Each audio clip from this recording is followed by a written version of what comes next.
Hello, everyone, and welcome back to another long, reflective, quiet episode. Today, I want to talk about something that shaped my personality in ways I didn't understand until I grew older: the experience of living in a small town. I didn't choose to be born there. Nobody chooses where they start. But growing up in a place where everyone knows each other, where the streets are quiet after 8 p.m., where the same faces appear every day in the bakery, the post office, the market, and the bus stop, well, it does something to your mind. It makes the world feel small, safe, predictable, but also sometimes suffocating, slow, and too familiar. I lived in a small town until I was 18. It wasn't a picturesque postcard village with mountains and rivers and flowers everywhere. It was just a modest town. Simple houses, old shops, one main street, a few cafes, a small school, and a park where most teenagers hung out even though there wasn't much to do. The kind of place where the loudest sound is the morning bus engine or a dog barking across the neighborhood. But the quietness of a small town is not just about sound. It's about time. Time moves differently there. It doesn't rush. It doesn't scream. It simply flows. Slowly. Like a river that has seen everything already. When I was younger, I didn't understand this. I thought time was supposed to move fast, full of events and surprises. But in a small town, nothing changes quickly. People sit outside their houses in the evenings, drinking tea. Children play the same games generation after generation. Shop owners recognize you without asking your name. If you skip school one day, your neighbor knows before your parents do. There is comfort in this predictability, but there is also pressure.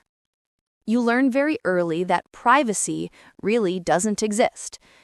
Everyone knows your family, everyone knows your habits, everyone knows your successes and failures.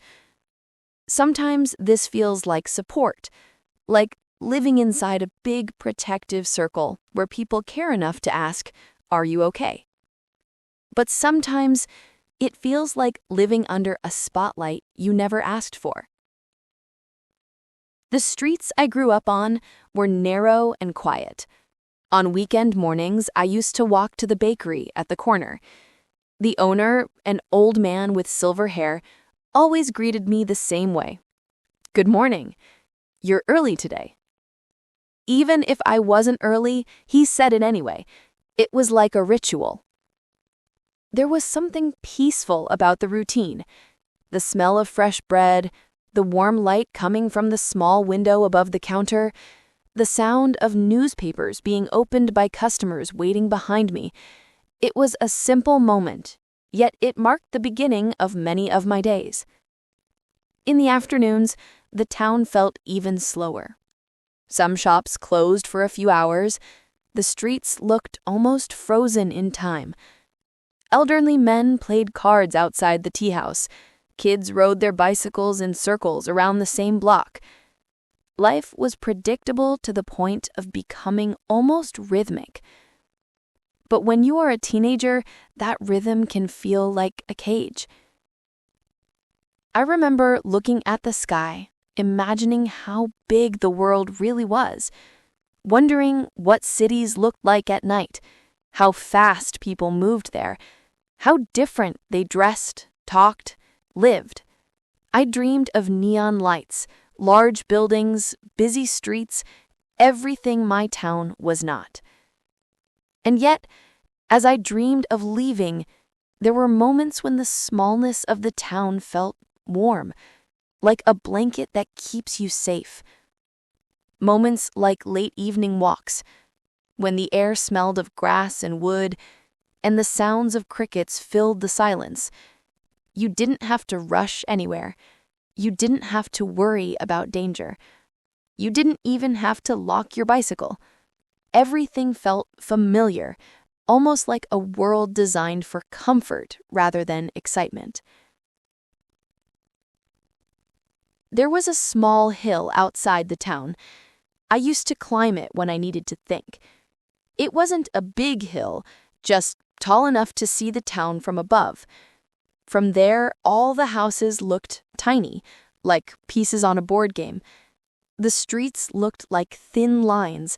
The people walking around looked like moving dots. And the town that felt big while living inside it looked small from that distance. I often sat there for an hour or more, watching the sunset paint the rooftops orange. Sometimes I imagined my future, who I would become, where I would go, what I would leave behind. The hill became a place where I realized something important. The world is bigger than the place you start in, but the place you start in shapes how you see the world.